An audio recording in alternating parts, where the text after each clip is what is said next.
بسم اللہ الرحمن الرحیم۔ ہم سید مودودی کی کتاب تنقیحات اور اس کا پہلا ٹاپک جس کا عنوان ہماری ذہنی غلامی اور اس کے اسباب ہیں پڑھنے جا رہے ہیں۔ اس کے پارٹ 1 میں ہم نے اس کا خلاصہ اور تھوڑی سی اس کی تشریح بیان کی تھی، اور مزید تشریح ہم اس ویڈیو میں آپ کے ساتھ شیئر کرتے ہیں۔ مولانا فرماتے ہیں کہ ذہنی غلبہ و استیلا کی بنا دراصل فکری اجتہاد اور علمی تحقیق پر قائم ہوتی ہے۔ جو قوم اس راہ میں پیش قدمی کرتی ہے وہی دنیا کی رہنما اور قوموں کی امام بن جاتی ہے، اور اسی کے افکار دنیا پر چھا جاتے ہیں، اور جو قوم اس راہ میں پیچھے رہ جاتی ہے اسے مقلد و تابع بننا پڑتا ہے۔ اس کے افکار و معتقدات میں یہ قوت باقی نہیں رہتی کہ وہ دماغوں پر اپنا تسلط قائم رکھ سکیں۔ مجتہد و محقق قوم کے طاقتور افکار و معتقدات کا سیلاب ان کو بہا لے جاتا ہے، اور ان میں اتنا بل بوتا نہیں رہتا کہ اپنی جگہ پر ٹھہرے رہ جائیں۔ مسلمان جب تک تحقیق و اجتہاد کے میدان میں آگے بڑھتے رہے، تمام دنیا کی قومیں ان کی پیروی کرتی رہیں اور مقلد رہیں۔ اسلامی فکر ساری نوع انسانی کے افکار پر غالب رہی۔ حسن اور کج، نیکی اور بدی، غلط اور صحیح کا جو معیار اسلام نے مقرر کیا وہ شعوری یا غیر شعوری طور پر تمام دنیا کے نزدیک معیار قرار پایا، اور قصداً یا اضطراراً دنیا اپنے افکار و اعمال کو اس معیار کے مطابق ڈالتی رہی۔ مگر جب مسلمانوں میں ارباب فکر اور اصحاب تحقیق پیدا ہونے بند ہو گئے، جب انہوں نے سوچنا اور دریافت کرنا چھوڑ دیا، جب وہ اکتساب علم اور اجتہاد فکر کی راہ میں تھک کر بیٹھ گئے، تو گویا انہوں نے خود دنیا کی رہنمائی سے استعفیٰ دے دیا۔ دوسری طرف مغربی قومیں اس میں آگے بڑھی۔ انہوں نے غور و فکر کی قوتوں سے کام لینا شروع کیا، کائنات کے راز ٹٹولے اور فطرت کی چھپی ہوئی طاقتوں کے خزانے تلاش کیے۔ اس کا لازمی نتیجہ وہی ہوا جو ہونا چاہیے تھا۔ مغربی قومیں دنیا کی رہنما بن گئیں، اور مسلمانوں کو اس طرح ان کے اقتدار کے آگے سر تسلیم خم کرنا پڑا جس طرح کبھی دنیا نے خود مسلمانوں کے اقتدار کے آگے خم کیا تھا۔ 400-500 سال تک مسلمان اپنے بزرگوں کے بچھائے ہوئے بستر پر آرام سے سوتے رہے، اور مغربی قومیں اپنے کام میں مشغول رہیں۔ اس کے بعد دفعتاً مغربی اقتدار کا سیلاب اٹھا اور ایک صدی کے اندر اندر تمام روئے زمین پر چھا گیا۔ نیند کے ماتے آنکھیں ملتے ہوئے اٹھے تو دیکھا کہ مسیحی یورپ قلم اور تلوار دونوں سے مسلح ہے، اور دونوں طاقتوں سے دنیا پر حکومت کر رہا ہے۔ ایک چھوٹی سی جماعت نے مدافعت کی کوشش کی، مگر نہ قلم کا زور تھا نہ تلوار کا، شکست کھاتی چلی گئی۔ رہا کام کا سواد اعظم یعنی حکمران طبقہ، تو اس نے اسی سنت پر عمل کیا جو ہمیشہ سے کمزوروں کی سنت رہی ہے، تلوار کے زور استدلال کی قوت، علمی شواہد کی تائید اور نظر فریب و حسن و جمال کے ساتھ جو خیالات، نظریات اور اصول مغرب سے آئے، آرام طلب دماغوں اور مرعوب ذہنیتوں نے ان کو ایمان کا درجہ دے دیا۔ پرانے مذہبی معتقدات، اخلاقی اصول اور تمدنی آئین جو محض روایتی بنیادوں پر قائم رہ گئے تھے،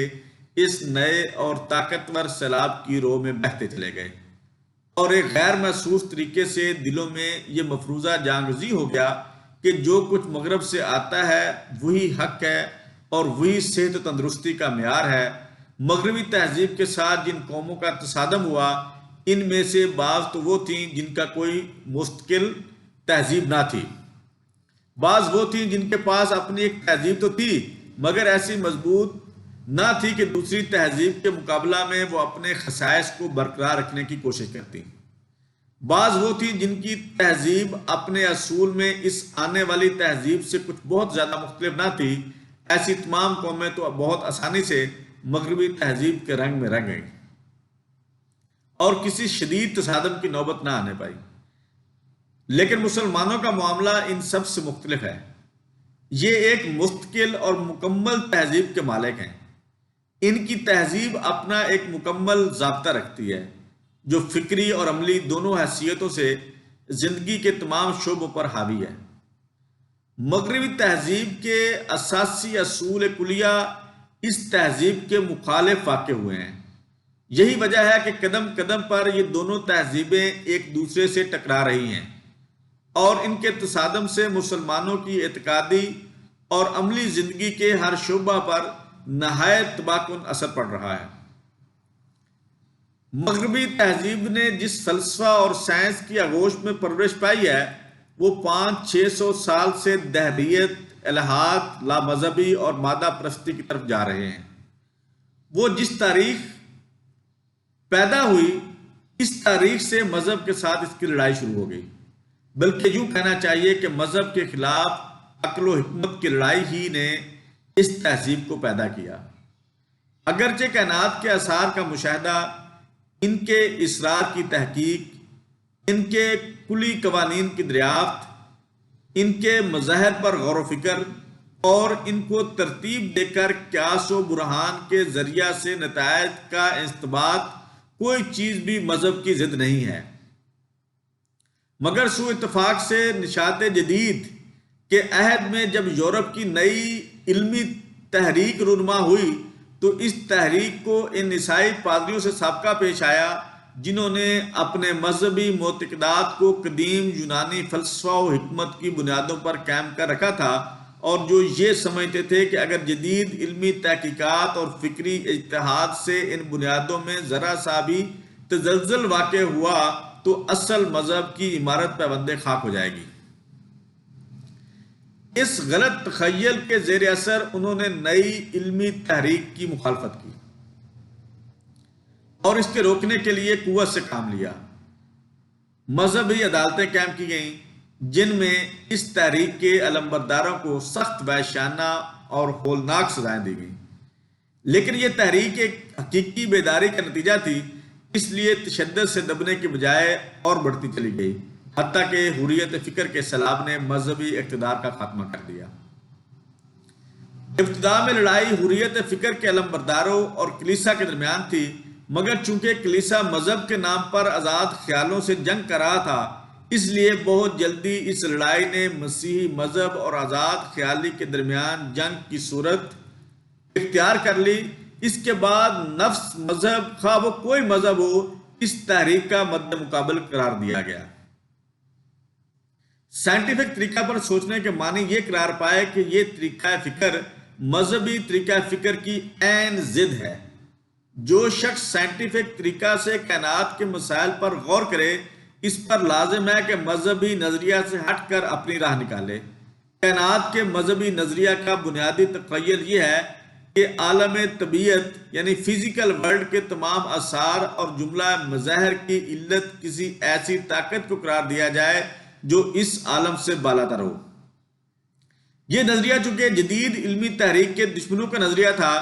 اس لیے جدید تحریک کے علمبرداروں نے لازم سمجھا کہ خدا یا کسی فوق الطبیعت سپر نیچرل ہستی کو فرض کیے بغیر کائنات کے معمے کو حل کرنے کی کوشش کریں، اور ہر اس طریقہ کو خلاف حکمت ان سائنٹیفک قرار دیں جس میں خدا کا وجود فرض کر کے مسائل کائنات پر نظر کی گئی ہو۔ اس طرح نئے دور کے اہل حکمت و فلسفہ میں خدا اور روح یا روحانیت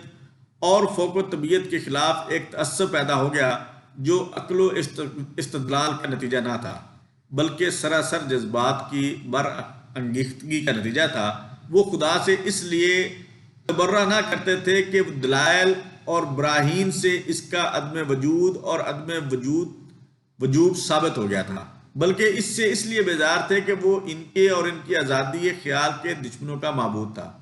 بعد کی 5 صدیوں میں ان کی عقل و فکر اور ان کی علمی جدوجہد نے جتنا کام کیا، اس کی بنیاد میں یہی غیر عقلی جذبہ کار فرما رہا۔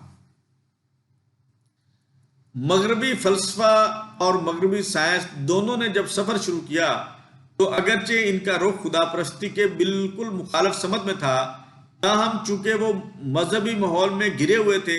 اس لیے وہ ابتدائے نیچرلزم یا نیچریت کو خدا پرستی کے ساتھ ساتھ نبھاتے رہے، مگر جوں جوں وہ اپنے سفر میں آگے بڑھتے گئے، نیچریت خدا پرستی پر غالب آتی چلی گئی، حتیٰ کہ خدا کا تخیل اور خدا کے ساتھ اس ہر چیز کا تخیل جو عالم طبیعت سے بالاتر ہو، ان سے بالکل غائب ہو گیا، اور وہ اس انتہا پر پہنچ گئے کہ مادہ و حرکت کے سوا کوئی شے ان کے نزدیک حقیقی نہ رہی۔ سائنس نیچریت کا ہم معنی قرار پایا گیا، اور اہل حکمت و فلسفہ کا ایمان اس نظریہ پر قائم ہو گیا کہ ہر چیز جو ناپی اور تولی نہیں جا سکتی، اس کی کوئی حقیقت ہی نہیں ہے۔ مغربی فلسفہ اور سائنس کی تاریخ اس بیان کی شاہد ہے۔ ڈیکارٹ جو 1650 میں فوت ہوئے، جو مغربی فلسفہ کا آدم سمجھا جاتا ہے، ایک طرف تو خدا کا زبردست قائل ہے اور مادہ کے ساتھ روح کا مستقل وجود بھی مانتا ہے، مگر دوسری طرف وہی ہے جس نے عالم طبیعت کے آثار کی توجہ میکینیکل طریقہ پر کرنے کی ابتدا کی، اور اس طریقہ فکر کی بنیاد رکھی جو بعد میں سراسر مادہ پرستی یعنی میٹریلزم بن گیا۔ ہوبس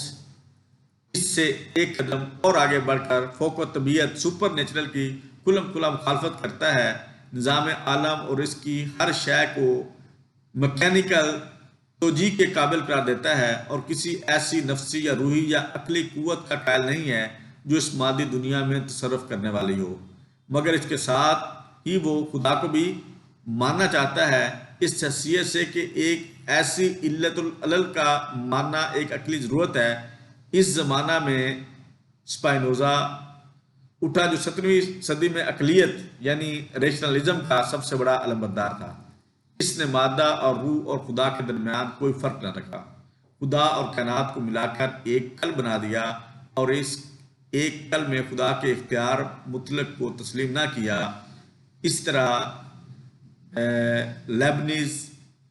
اور لاک خدا کے قائل تھے، مگر دونوں کا ملان نیچریت کی جانب تھا۔ یہ 17ویں صدی کا فلسفہ تھا جس میں خدا پرستی اور نیچریت دونوں ساتھ ساتھ چل رہی تھیں۔ اسی طرح سائنس نے بھی 17ویں صدی تک کامل الحاد کا رنگ اختیار نہیں کیا۔ کوپرنکس، کیپلر، گلیلیو، نیوٹن اور سائنس کے دوسرے علمبرداروں میں سے کوئی بھی خدا کا منکر نہ تھا، مگر یہ کائنات کے اسرار کی جستجو میں الہی نظریہ سے قطع نظر کر کے ان قوتوں کو تلاش کرنا چاہتے تھے جو اس نظام کو چلا رہی ہیں، اور ان قوانین کو معلوم کرنے کے خواہشمند تھے جن کے تحت یہ نظام چل رہا ہے۔ یہ الہی نقطہ نظر سے قطع نظر کرنا ہی دراصل اس دہریت اور نیچریت کا تخم تھا، جو بعد میں حریت فکر کے درخت سے پیدا ہوئی، لیکن 17ویں صدی کے حکماء کو اس کا شعور نہ تھا، وہ نیچریت اور خدا پرستی میں کوئی خط امتیاز نہ کہہ سکے، اور یہی سمجھتے رہے کہ یہ دونوں ایک ساتھ نبھ سکتی ہیں۔ 18ویں صدی میں یہ حقیقت نمایاں ہو گئی کہ جو طریقہ فکر خدا کی ہستی کو نظر انداز کر کے نظام کائنات کی جستجو کرے گا، وہ مادیت، بے دینی اور الحاد تک پہنچے بغیر نہ رہ سکے گا۔ اس صدی میں جان ٹولنٹ، David Hartley, Joseph Presley, وولٹیر، میٹری، ہولباگ، cabins, Dennis, مونٹیسکو اور روسو اور ایسے ہی دوسرے آزاد خیال فلاسفر و حکماء پیدا ہوئے جنہوں نے یا تو اعلانیہ خدا کے وجود سے انکار کیا، یا اگر بعض نے اسے تسلیم بھی کیا تو اس کی حیثیت ایک دستوری فرمانروا یعنی کانسٹیٹیوشنل مونارک سے زیادہ نہ سمجھی، جو نظام کائنات کو ایک مرتبہ حرکت میں لے آنے کے بعد گوشہ نشین ہو گیا ہے، اور اب اس نظام کے چلانے میں اس کا کوئی حصہ نہیں ہے۔ یہ لوگ عالم طبیعت اور دنیا مادہ و حرکت کے بغیر کسی چیز کے وجود کو ماننے کے لیے تیار نہ تھے، اور ان کے نزدیک حقیقت صرف انہی چیزوں کی تھی جو ہمارے مشاہدہ و تجربہ میں آتی ہیں۔ ہیوم نے بھی اپنی تجربیت یعنی امپیریسزم اور فلسفہ تشکیک یعنی سیپٹیسزم سے اس طریقہ فکر کی زبردست تائید کی، اور معقولات کی صحت کے لیے بھی تجربہ ہی کو معیار قرار دینے پر زور دیا۔ برکلے نے مادیت کی اس بڑھتی ہوئی رو کا جہاں توڑ مقابلہ کیا مگر وہ اس کو نہ روک سکا۔ ہیگل نے مادیت کے مقابلہ میں تصوریت آئیڈیلزم کو فروغ دینا چاہا مگر ٹھوس مادے کے مقابلہ میں لطیف تصور کی پرستش نہ ہوئی۔ کانٹ نے بیچ کی یہ راہ نکالی کہ خدا کی ہستی، روح کی بقا اور ارادہ کی آزادی ان چیزوں میں سے نہیں ہیں جو ہمارے علم میں آ سکیں۔ یہ چیزیں مانی نہیں جا سکتی، تاہم ان پر ایمان لایا جا سکتا ہے، اور حکمت عملی یعنی پریکٹیکل وزڈم اس کی مقتضی ہے کہ ان پر ایمان لایا جائے۔ یہ خدا پرستی اور نیچریت کے درمیان مصالحت کی آخری کوشش تھی، لیکن ناکام ہوئی، کیونکہ جب عقل و فکر کی گمراہی نے خدا کو محض وہم کی پیداوار یا حد سے حد ایک معطل اور بے اختیار ہستی قرار دے دیا، تو محض اخلاق کی حفاظت کے لیے اس کو ماننا، اس سے ڈرنا اور اس کی خوشنودی چاہنا سراسر ایک غیر عقلانہ فعل تھا۔ 19ویں صدی میں مادیت اپنے کمال کو پہنچ گئی۔ ووگٹ، بوچنر، سولبے، کومت، مولشات اور دوسرے حکمہ و فلاسفر نے مادہ اور اس کے خاص کے سوا ہر شے کے وجود کو باطل قرار دیا۔ مل نے فلسفہ میں تربیت اور اخلاق میں افادیت کو فروغ دیا۔ سپینسر نے فلسفیانہ ارتقائیت اور نظام کائنات کے خود بخود پیدا ہونے اور زندگی کے آپ سے آپ رونما ہو جانے کا نظریہ پوری قوت کے ساتھ پیش کیا۔ باٹنی، زوالوجی، فزیالوجی، جیالوجی کے اکتشافات و عملی سائنس کی ترقی اور مادی وسائل کی کثرت نے یہ خیال پوری پختگی کے ساتھ دلوں میں راسخ کر دیا کہ کائنات آپ سے آپ وجود میں آئی ہے، کسی نے اس کو پیدا نہیں کیا، آپ سے آپ لگے بندے قوانین کے تحت چل رہی ہے، کوئی اس کو چلانے والا نہیں ہے، آپ سے آپ ترقی کے منازل طے کرتی رہی ہے، کسی فوق و طبیعت ہستی کا ہاتھ اس خود بخود حرکت کرنے والی مشین میں کام نہیں کر رہا ہے۔ بے جان مادے سے جان کسی کے امر سے نہیں بڑھتی، بلکہ خود مادہ جب اپنے نظم میں ترقی کرتا ہے تو اس میں جان پڑ جاتی ہے۔ نمو، حرکت ارادی، احساس، شعور، فکر سب اسی ترقی یافتہ مادہ کے خاص ہیں۔ حیوان اور انسان سب کے سب مشینیں ہیں جو طبعی قوانین کے تحت چل رہی ہیں۔ ان مشینوں کے پرزے جس طور سے ترتیب پاتے ہیں، اس طور کے افعال ان سے صادر ہوتے ہیں۔ ان میں کوئی اختیار اور کوئی آزاد ارادہ، فری ول نہیں ہے۔ ان کے نظام کا درم برہم ہو جانا، ان کی انرجی کا خرچ ہو جانا ہی ان کی موت ہے، جو فنائے محض کی ہم مانی ہے۔ جب مشین ٹوٹ پھوٹ گئی تو اس کے خاص بھی باطل ہو گئے، اب ان کے لیے حشر پیدا ہونے کا کوئی امکان نہیں۔ ڈارون کے نظریہ ارتقاء نے اس نیچریت اور مادیت کو استحکام بخشنے اور ایک مدلل اور متعلم علمی نظریہ کی حیثیت دینے میں سب سے بڑھ کر حصہ لیا۔ اس کی کتاب اصل الانواع یعنی اوریجن آف سپیشیز، جو 1859 میں پہلی مرتبہ شائع ہوئی، سائنس کی دنیا میں ایک انقلاب برپا کرنے والی کتاب سمجھی جاتی ہے۔ اس نے ایک ایسے طریقہ استدلال سے جو 19ویں صدی کے سائنٹیفک دماغوں کے نزدیک استدلال کا محکم ترین طریقہ تھا، اس نظریہ پر مہر تصدیق ثبت کر دی کہ کائنات کا کاروبار خدا کے بغیر چل سکتا ہے۔ آثار و مظاہر فطرت کے لیے خود فطرت کے قوانین کے سوا کسی اور علت کی حاجت نہیں ہے۔ زندگی کے ادنا مراتب سے لے کر اعلیٰ مراتب تک موجودات کا ارتقاء ایک ایسی فطرت کے تدریجی عمل کا نتیجہ ہے جو عقل و حکمت کے زور سے آ رہی ہے۔ انسان اور دوسری انواع حیوانی کو پیدا کرنے والا کوئی سانع حکیم نہیں ہے، بلکہ وہی ایک جاندار مشین جو کبھی کیڑے کی شکل میں رینگا کرتی تھی، تنازع للبقاء، بقائے اصلہ اور انتخاب طبعی کے نتیجہ کے طور پر ذی شعور اور ناطق انسان کی شکل میں نمودار ہو گئی۔ یہی وہ فلسفہ اور سائنس ہے جس نے مغربی تہذیب کو پیدا کیا۔ اس میں نہ کسی علیم و قدیر خدا کے خوف کی گنجائش ہے، نہ نبوت اور روحی و الہام کی ہدایت کا کوئی وزن، نہ موت کے بعد کسی دوسری زندگی کا تصور، نہ حیات دنیا کے اعمال پر محاسبے کا کوئی کھٹکا، نہ انسان کی ذاتی ذمہ داری کا کوئی سوال، نہ زندگی کے حیوانی مقاصد سے بالاتر کسی مقصد اور کسی نصب العین کا کوئی امکان۔ یہ خالص مادی تہذیب ہے، اس کا پورا نظام خدا ترسی، راست روی، صداقت پسندی، حق جوئی، اخلاق، دیانت، امانت، نیکی، حیا، پرہیزگاری اور پاکیزگی کے ان تصورات سے خالی ہے جن پر اسلامی تہذیب کی بنیاد رکھی گئی ہے۔ اس کا نظریہ اسلام کے نظریہ کی بالکل ضد ہے۔ اس راستہ کی عین مخالفت سمت میں ہے جو اسلام نے اختیار کیا ہے۔ اسلام جن چیزوں پر انسانی اخلاق اور تمدن کی بنیاد رکھتا ہے، ان کو یہ تہذیب بیخ و بن سے اکھاڑ دینا چاہتی ہے، اور یہ تہذیب جن بنیادوں پر انفرادی سیرت اور اجتماعی نظام کی عمارت قائم کرتی ہے، ان پر اسلام کی عمارت ایک لمحہ کے لیے نہیں ٹھہر سکتی۔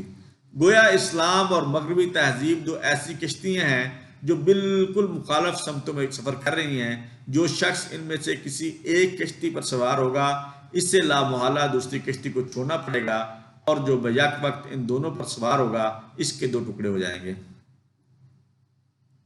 اس کو بدقسمتی کے سوا اور کیا کہیے کہ جس صدی میں یہ نئی تہذیب اپنی مادہ پرستی، الحاد اور دہریت کی انتہا کو پہنچی، ٹھیک وہی صدی تھی جس میں مراکش سے لے کر مشرق اقصی تک تمام اسلامی ممالک مغربی قوموں کے سیاسی اقتدار اور حاکمانہ استیلا سے مغلوب ہوئے۔ مسلمانوں پر مغربی تلوار اور قلم دونوں کا حملہ ایک ساتھ ہوا۔ جو دماغ مغربی طاقتوں کے سیاسی غلبہ سے مرعوب اور دہشت زدہ ہو چکے تھے، ان کے لیے مشکل ہو گیا کہ مغرب کے فلسفہ و سائنس اور ان کی پروردہ تہذیب کے روب و داب سے محفوظ رہتے۔ خصوصیت کے ساتھ ان مسلمان قوموں کی حالت اور بھی زیادہ نازک تھی جو براہ راست کسی مغربی سلطنت کے زیر حکم آ گئی تھی۔ ان کو اپنے دنیوی مفاد کی حفاظت کے لیے مجبوراً مغربی علوم حاصل کرنا پڑتے، اور چونکہ یہ خالص تحصیل علم کی خاطر نہ تھی، اور مزید برآں ایک مروب ذہنیت کے ساتھ مغربی استادوں کے سامنے زانوائے ادب طے کیا گیا تھا، اس لیے مسلمانوں کی نئی نسلوں نے شدت کے ساتھ مغربی افکار اور سائنٹیفک نظریات کا اثر قبول کیا۔ ان کی ذہنیتیں مغربی سانچے میں ڈلتی چلی گئیں، ان کے دلوں میں مغربی تہذیب کا نفوذ بڑھتا چلا گیا۔ ان میں وہ ناقدانہ نظریہ پیدا ہی نہیں ہوا جس سے وہ صحیح اور غلط کو پرکھتے اور صرف صحیح کو اختیار کرتے۔ ان میں یہ صلاحیت پیدا ہی نہ ہو سکی کہ آزادی اور استقلال کے ساتھ غور و فکر کرتے اور اپنے ذاتی اجتہاد سے کوئی رائے قائم کرتے۔ اس کا نتیجہ ہم دیکھ رہے ہیں کہ اسلامی تہذیب جن بنیادوں پر قائم ہے وہ متزلزل ہو گئی ہیں۔ ذہنیتوں کا وہ سانچہ ہی بگڑ گیا ہے جس سے اسلامی طریقہ پر سوچا اور سمجھا جا سکتا تھا۔ مغربی طریقے پر سوچنے اور مغربی تہذیب کے اصولوں پر اعتقاد رکھنے والے دماغ کی ساختی ایسی ہے کہ اس میں اسلام کے اصول ٹھیک نہیں بیٹھ سکتے، اور جب اصول ہی اس میں نہیں سمو سکتے تو فروغ میں طرح طرح کے شبہات اور نت نئے شکوک پیدا ہونا ہرگز قابل تعجب نہیں ہے۔ اس میں شک نہیں کہ مسلمانوں کا سواد اعظم اب بھی اسلام کی صداقت پر ایمان رکھتا ہے اور مسلمان رہنا چاہتا ہے، لیکن دماغ مغربی افکار اور مغربی تہذیب سے متاثر ہو کر اسلام سے منحرف ہو رہے ہیں، اور یہ انحراف بڑھتا چلا جا رہا ہے۔ سیاسی غلبہ و استیلا سے قطع نظر مغرب کا علمی اور فکری روب و داب و تسلط دنیا کی ذہنی فضا پر چھایا ہوا ہے، اور اس نے نگاہوں کے زاویے اس طرح بدل دیے ہیں کہ دیکھنے والوں کے لیے مسلمان کی نظر سے دیکھنا اور سوچنے والوں کے لیے اسلامی طریقے پر سوچنا مشکل ہو گیا ہے۔ یہ اشکال اس وقت تک دور نہ ہوگا جب تک مسلمانوں میں آزاد اہل فکر پیدا نہ ہوں گے۔ اسلام میں ایک نشاط جدید رینیسانس کی ضرورت ہے۔ پرانے اسلامی مفکرین اور محققین کا سرمایہ اب کام نہیں دے سکتا۔ دنیا اب آگے بڑھ چکی ہے، اس کو اب الٹے پاؤں ان مناظر کی طرف واپس لے جانا ممکن نہیں ہے جن سے وہ 600 برس پہلے گزر چکی ہے۔ علم و عمل کے میدان میں رہنمائی وہی کر سکتا ہے جو دنیا کو آگے کی جانب چلائے، نہ کہ پیچھے کی جانب۔ لہٰذا اب اگر اسلام دوبارہ دنیا کا رہنما بن سکتا ہے تو اس کی بس یہی ایک صورت ہے کہ مسلمانوں میں ایسے مفکر اور محقق پیدا ہوں جو فکر و نظر اور تحقیق و اکتشاف کی قوت سے ان بنیادوں کو ڈھا دیں جن پر مغربی تہذیب کی عمارت قائم ہوتی ہے۔ قرآن کے بتائے ہوئے طریقہ فکر و نظر پر آثار کے مشاہدے اور حقائق کی جستجو سے ایک نئے نظام فلسفہ کی بنیاد رکھیں جو خالص اسلامی فکر کا نتیجہ ہو، ایک نئی حکمت طبی یعنی نیچرل سائنس کی عمارت اٹھائیں جو قرآن کی ڈالی ہوئی داغ بیل پر اٹھے،